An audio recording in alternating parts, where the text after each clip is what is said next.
Assalamualaikum warahmatullahi wabarakatuh.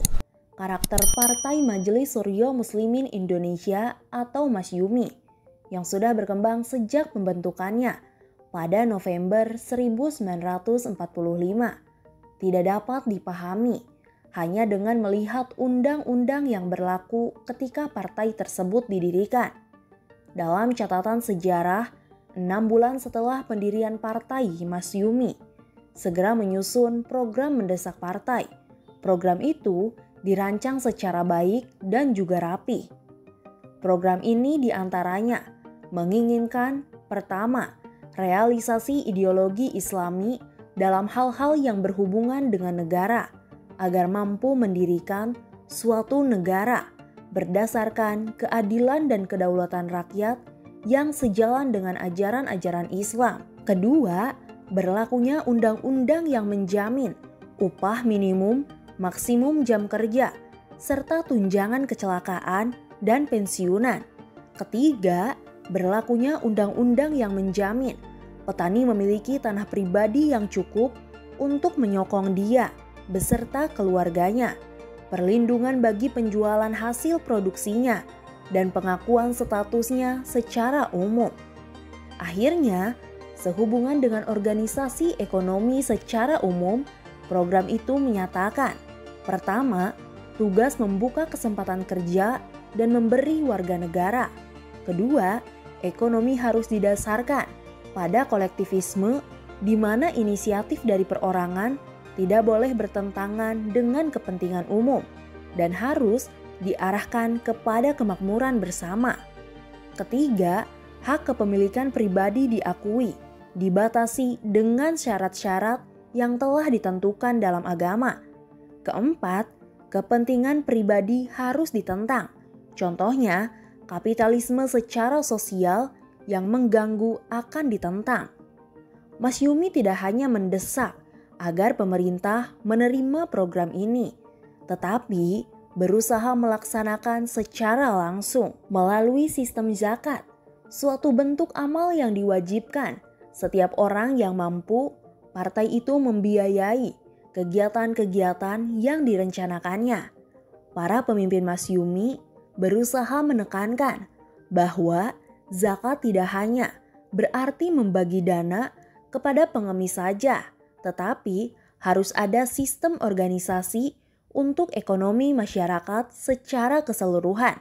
Dan zakat tidak boleh menjadi investasi yang tidak berkembang. Pada akhir 1946, di Karesidenan Kediri, Masyumi mengumpulkan zakat dengan tujuan menggunakannya untuk perbaikan-perbaikan sosial yang sedang dilakukan oleh Masyumi. Untuk ini, Masyumi mendirikan Sarekat Tani Islam Indonesia. Dewan Pimpinan Sarekat Tani cabang setempat dipilih oleh suatu desa atau kompleks desa. Setiap dewan menaksir zakat yang harus dibayar oleh pemilik tanah di wilayahnya. Pemilik tanah yang ditaksirkan kemudian boleh memilih memberikan zakatnya kepada Sarekat Tani atau untuk membantu sekolah atau masjid. Dulu, zakat yang relatif kecil jumlahnya dikumpulkan oleh para pemimpin agama setempat. Zakat yang terkumpul hampir semuanya diperuntukkan untuk membantu sekolah-sekolah Islam dan masjid-masjid. Namun kemudian, zakat terkumpul jauh lebih besar dan sebagian besar masuk ke Sarekat Tani. Perangi rentenir. Di bawah bimbingan para pemimpin Masyumi, Sarekat Tani memanfaatkan dana zakatnya untuk membantu kaum petani yang miskin dan tak bertanah.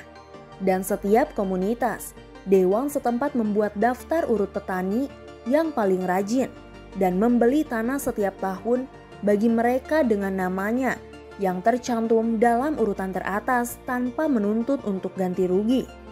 Di samping itu, dibentuk pula beberapa koperasi konsumen produsen di kalangan petani untuk membebaskan mereka dari kekejaman rentenir Cina yang dulunya menjadi sumber utama kredit bagi mereka. Koperasi-koperasi tersebut memasarkan hasil bumi serta membeli peralatan dan pupuk secara besar-besaran untuk para petani Dan di samping itu, kemudian memberikan kredit dalam bentuk uang muka kepada para petani untuk mengikatnya hingga hasil buminya dipanen dan juga dijual. Koperasi meminjamkan uang dengan bunga yang sangat rendah, yaitu sebesar 10% per tahunnya, tanpa meminta jaminan yang besar seperti biasanya, dan dapat dibayar baik dalam bentuk uang ataupun barang. Koperasi-koperasi yang disponsori oleh Sarekat Tani begitu berhasil sehingga dalam waktu 2 tahun, sebagian besar petani dalam wilayah-wilayah yang dilayani telah memihak kepada mereka dan meninggalkan para rentenir. Banyak orang Cina terpaksa pindah ke wilayah-wilayah yang dikuasai oleh Belanda, khususnya Karesidenan Pekalongan, dengan tujuan untuk mencari nafkah. Menjelang pertengahan 1948, terdapat lebih dari 30.000 anggota Sarekat Tani di Karesidenan Kediri dan juga di Madiun, dan lebih dari 10.000 di Magelang Wonosobo.